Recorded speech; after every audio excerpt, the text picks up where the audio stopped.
Is Nikon finally ready to pressure Sony and Canon in the mid-range hybrid space? The Nikon Z6 IV rumor cycle suggests faster sensors, stronger video specs, and smarter autofocus than any previous Z6 model. That raises a serious question about Nikon's long-term hybrid strategy. Let's take a detailed look.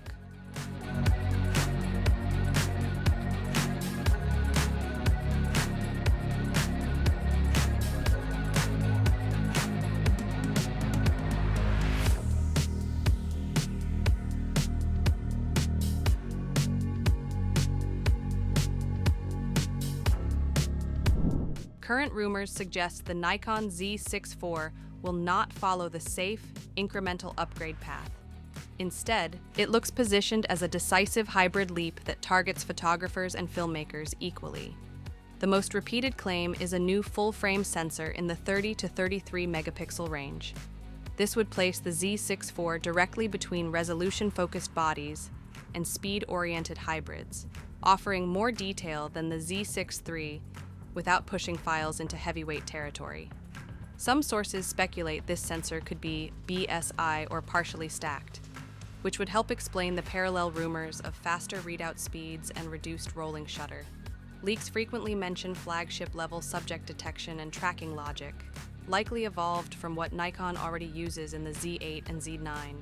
That implies stronger eye detection, better animal and bird tracking, and more reliable performance during video recording, not just stills. If Nikon brings even a trimmed version of its flagship AF behavior into the Z6 IV, it would dramatically shift how this series is perceived.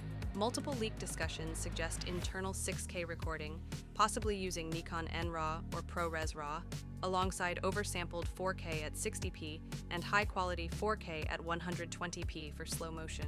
Combined with speculation about improved thermal management, the Z6 IV could become a genuine all-in-one production tool, rather than a stills-first body with video compromises. Ergonomics are expected to remain same. Talk includes a brighter high-resolution EVF, a more flexible rear display, and stronger IBIS performance to support handheld shooting. Storage rumors point to one CF Express Type B slot paired with UHS 2SD, keeping workflow practical rather than excessive. Timing remains uncertain, but mid-2026 is the most common expectation, with pricing likely stepping slightly above the Z6 IV. Everything remains unconfirmed, but the consistency of these rumors suggests Nikon is planning something substantial. Thank you for tuning in. If these Nikon Z6 IV rumors turn out to be even close to reality, this could be one of the most important hybrid cameras Nikon has ever built. Would you wait for the Z6 IV or buy the Z6 III now? Drop your take below.